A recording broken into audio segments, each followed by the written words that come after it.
warahmatullahi wabarakatuh. Nama saya Muhammad Fahmi bin Muhammad Azri. Saya akan terangkan tentang cara berpakaian untuk masuk ke bengkel welding. Nombor matrik saya ialah 11 DKM 19F 1072. Okey, yang pertama adalah welding mask. Helmet ini wajib dipakai untuk melindungi kita punya kepala secara keseluruhan. Okey, seterusnya kita perlu menggunakan face mask yang menutup mulut dan hidung. Okey, yang kedua adalah welding jacket. Okey, baju ini mestilah lengan panjang dan juga kain cotton supaya tidak berlubang kalau terkena api. Okey, yang ketiga adalah welding pants, iaitu seluar kita. Seluar kita mestilah berkain cotton supaya tidak berlubang. Okey, yang seterusnya adalah safety boot. Kasut itu perlulah mempunyai besi di depan hujung kasut itu supaya dapat mengelakkan kecederaan di kaki jika berlaku kemalangan. Okey, yang terakhir adalah protective glove, iaitu sarung tangan kulit. Itu adalah keseluruhan untuk masuk ke bengkel welding. Nama saya Muhammad Fahmi bin Muhammad Azri. Nombor matrik 11 DKM 19F 1072. Apa itu welding? Welding ialah proses pencantuman antara dua logam dengan mencairkan logam tersebut. Okay, Assalamualaikum dan hai. Saya Muhammad Azim Azman. Okay, seterusnya saya nak cerita tentang pengenalan TIG. Okay.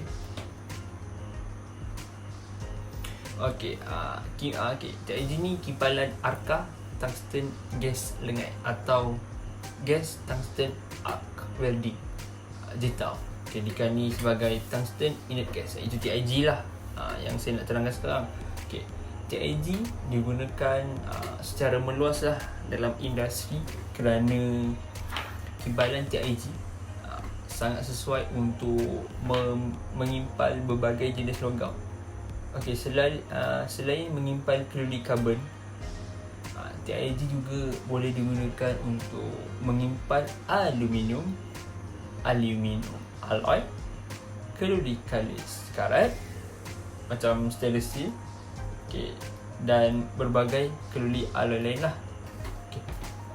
Kipalan TIG menggunakan elektrod tungsten sebagai punca haba, manakala gas argon atau helium atau campuran gas argon dan helium digunakan sebagai gas pelindung ketika kita mengimpal dengan menggunakan TIG mesin welding. Sekian, terima kasih.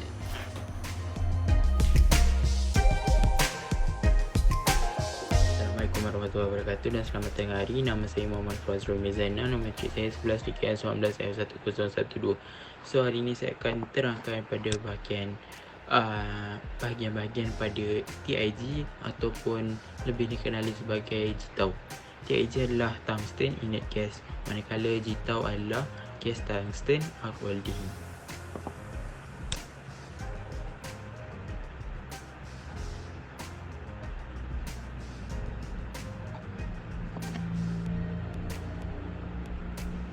Itu adalah elektrod. Elektrod tu adalah berada di dalam nozzle. Tungsten akan letak dalam nozzle. So kimpalan TIG ni adalah menggunakan gas argon.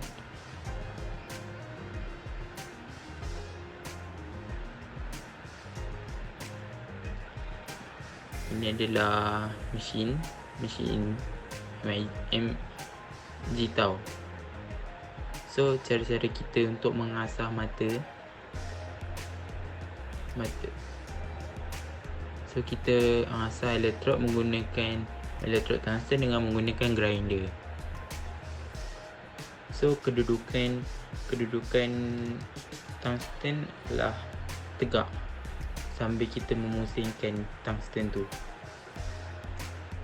So dengan cara ni salah, kita tak boleh asah daripada tepi.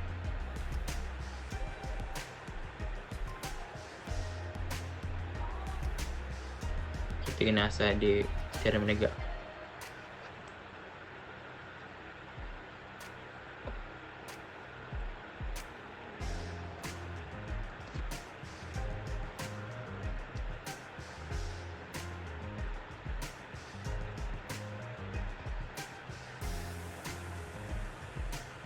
Supaya takut current dia tertumpu pada hadapan. So kalau daripada tepi, dia akan ke tepi lah.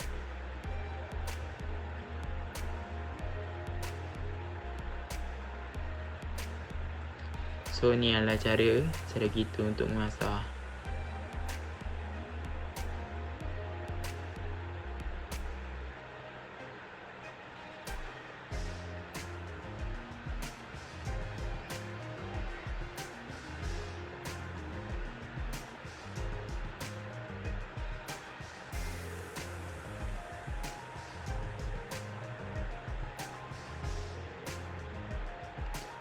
So elektrod tungsten ni dia tak habis. So kita gunakan elektrod penambah.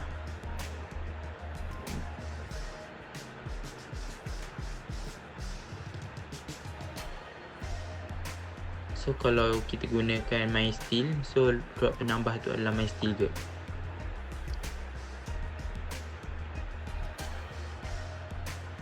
Tu adalah plate 1.5. So sekian daripada saya. Terima kasih.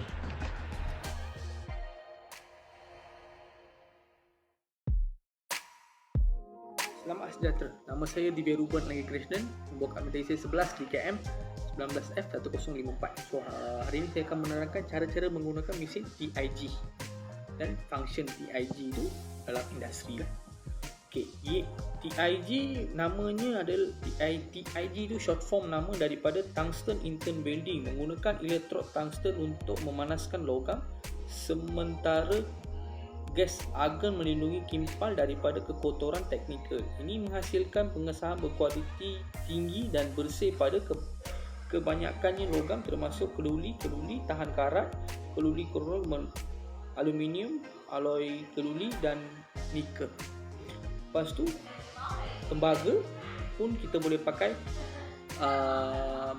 welding TIG. Okay. Sambungkan obor TIG. Ini adalah cara-cara mengatasi mesin TIG. So gunakan penyesuaian yang pakai aksesori antara anda untuk menyambungkan obor ke bahagian depan mesin kimpal. Di depan tu dia ada untuk memasangkan video. Sambungkan plate pedal mesin. Pedal digunakan untuk mengawal suhu kimpal. Tu mesin besar. So untuk mesin kecil kita boleh adjust di dalam tangan je. Cara mengguna itulah. Lepas tu sekiranya mesin mempunyai pilihan yang mentukar frekuensi, iaitu frekuensi api, berada di menyesuaikan, akan dilakukan mengikut bahan yang akan dikimpal. So frekuensi mesin tu dia akan berubah semasa kita pakai bahan apa yang kita untuk welding, macam aluminium, stainless steel, keluli, tembaga. Tu dia akan adjust, kita kena tengok bahan apa yang kita pakai untuk welding, kita kena adjust frekuensi dia. Lepas tu frekuensi untuk tungsten tu lah. Lepas tu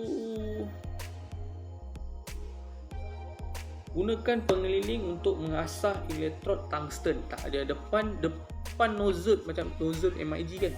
Depan nozzle TIG ni dia ada tajam, dia ada tungsten tau, tungsten untuk welding. Kita kena sentiasa mengasahkan tungsten tu supaya kita welding dengan cantik. Macam kita welding pintu pagar rumah, kan kesesuaian kita pakai stainless steel kan, dia boleh pakai TIG untuk welding.